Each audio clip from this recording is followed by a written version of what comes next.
I want to talk about doing business with human rights violators. We know that Ford Motor Company, IBM, and other American companies did business with the Nazi regime, and sadly, in the present day world, nothing has changed in terms of the willingness for international financial companies to do business with human rights violators.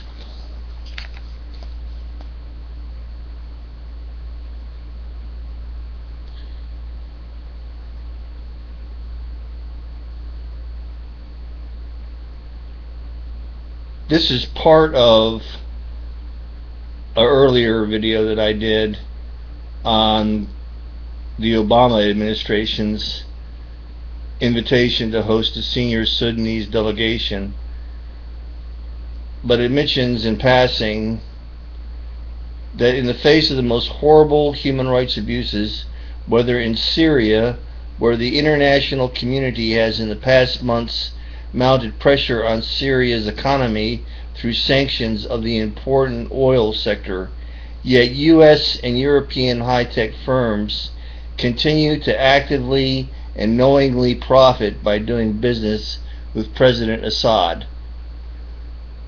Despite all the blood and all the torture and all the murder that has occurred in Syria, companies in the oil sector there, both European and the U.S. and perhaps other countries as well, are doing business with the Syrian regime. In the Democratic Republic of Congo, since the early 2000s, the United Nations group of experts and many international NGOs have highlighted the link between the illegal exploitation of natural resources in the Democratic Republic of Congo and revenues from the illegal trade that finances rebel groups and fuels conflict in the region. Since 1997, U.S. sanctions have prohibited American companies from doing business with Sudan's oil industry.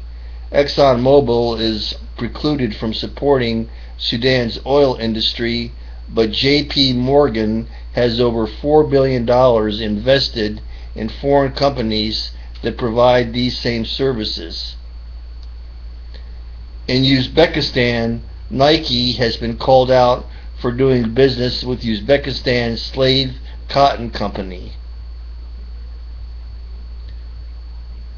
In all these instances, international finance has placed a higher value on profit than on human life, enabling human rights violators with money it uses to oppress and even kill people.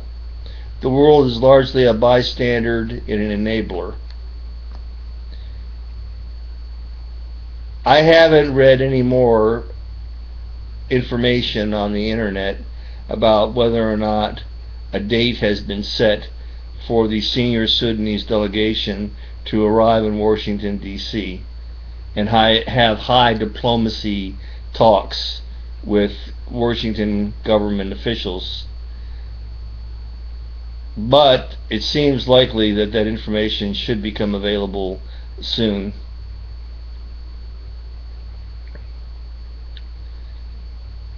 There are lots of human rights violations, even in the U.S.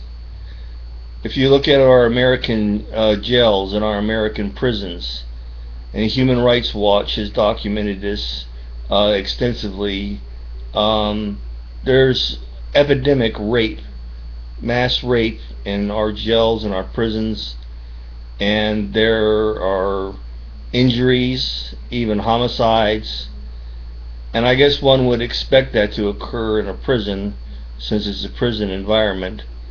But it becomes very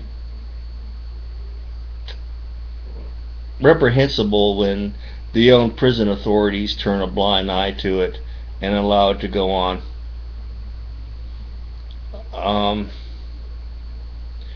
There are many American companies that don't pay their employees hardly anything other than a minimum wage, give them no health insurance, um, and don't treat them, with respect they deserve. Um,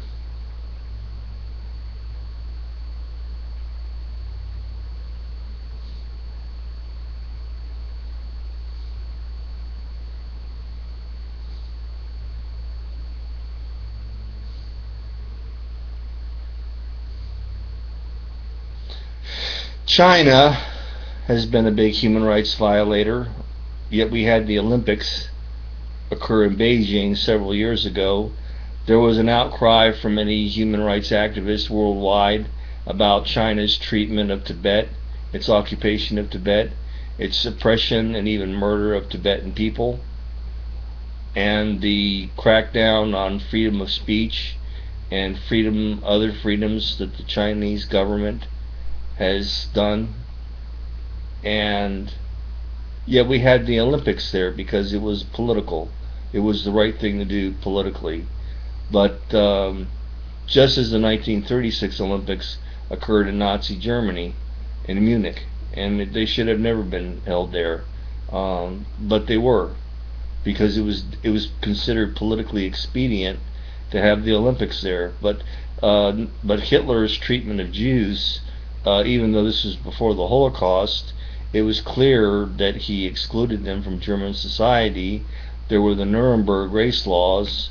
There were the Kristallnacht. There was harassment and even killing and raping of Jews in Germany. So it was no secret what Nazi Germany was. And yet we had the Olympics there in 1936. We shouldn't have had the Olympics there. We shouldn't have had the Beijing Olympics. I forgot what year that was in China, but we should have never had it there. Again, all these are done for political reasons, and moral issues don't play any role at all.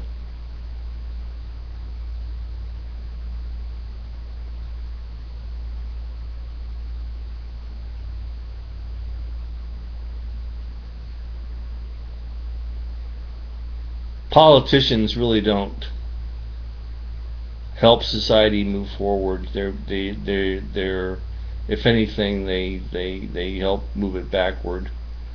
They're hypocrites. They're liars. They're deceptive. Even the quote good politicians out there, all of them have to have a sense of corruption and hypocrisy to them. Otherwise, they won't continue to exist in that environment.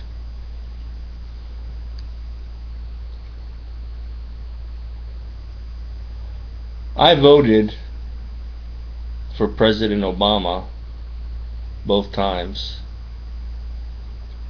thinking that he was a better alternative than those who were running against him. But I have Obama has disappointed me, but I think next time I'm going to remove myself from politics, and I'm not going to vote, and I'm just going to mind my own business.